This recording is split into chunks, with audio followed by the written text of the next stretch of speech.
Right now, somewhere in your pocket, your phone is buzzing. You already know what it is before you look. You pick it up anyway. You tell yourself it's just for a second. 10 minutes later, you're still scrolling, and you can't remember what you were even looking for. But the real answer for why this happens is far stranger than you have no willpower. Your brain isn't broken. It's ancient. That distinction matters more than almost anything else in this story. Dopamine isn't the chemical of pleasure, it's the chemical of pursuit. Think about that for a second. Your brain isn't designed to reward you for finding the answer. It's designed to reward you for the search itself, which means the moment you unlock your phone before you've even seen a single notification, your seeking circuit is already firing. Every scroll is a tiny hunt. Every new post is a tiny berry patch that might be empty or might be full. And your brain, running software built for a savanna 200,000 years ago, cannot tell the difference between checking for danger on the horizon and checking for likes on a photo. Here's where it gets stranger. In the 1950s, a psychologist named B.F. Skinner ran an experiment on pigeons that would end up explaining something about humans he could never have predicted. Skinner put pigeons in a box with a lever. Peck the lever, get a food pellet. Simple enough. But then he changed the rules. Instead of a pellet every time, the pigeons got a pellet at random intervals. Sometimes after one peck, sometimes after 20.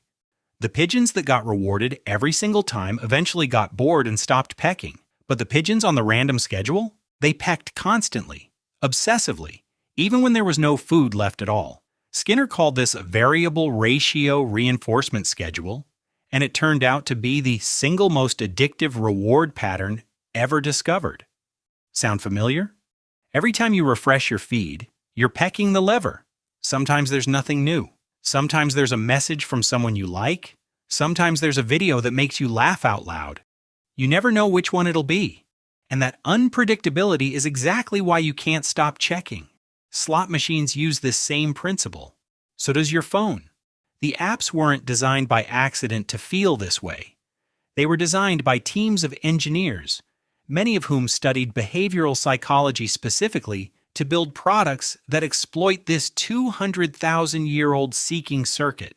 Tristan Harris, a former design ethicist at Google, has spent years warning that the average phone has more power to hijack your attention than anything in human history, precisely because it was engineered using the same principles Skinner discovered in a box of pigeons. But there's a second piece to this puzzle, and it's even older than dopamine. Your ancestors weren't just looking for food. They were looking for information about their social group. Who is angry with whom? Who has more status today? Who might turn against me? For a species that survived by cooperating in small tribes, social information wasn't a luxury. It was survival. Getting kicked out of your group 200,000 years ago could mean death. So your brain evolved a second obsession: constant monitoring of your social standing. Now think about what a like, a comment, or a follower count actually represents to that ancient part of your brain. It isn't a number, it's a signal of your position in the tribe. Every notification is your brain asking, am I still safe here? Am I still valued? This is why a single negative comment can sting far more than 100 positive ones. Your ancestors' brains were tuned to pay far more attention to threats than to safety because missing a threat could get you killed, while missing a compliment just meant a slightly less pleasant day. Researchers call this the negativity bias, and it's one of the most consistent findings in all of psychology. Roy Baumeister, a social psychologist who studied this extensively, found that bad experiences affect us more powerfully and for longer than good ones of equal size. Your phone didn't invent this bias. It just found a way to trigger it every few seconds. So here you are, a hunter-gatherer brain, built to search for unpredictable rewards and monitor tribal status, dropped into a pocket-sized machine that offers both of those things in unlimited random supply 24 hours a day. It isn't a fair fight. It was never supposed to be. You are not weak for struggling with this. You are running software that is extraordinarily good at its job, in an environment its designers never could have imagined. But here's the twist your ancestors never had to face. They eventually ran out of berry patches to check. The trail ended. The horizon had a limit. Yours doesn't. The feed never ends. There is always one more scroll, one more search, one more possible reward, waiting just past the point you already stopped believing there was anything left to find.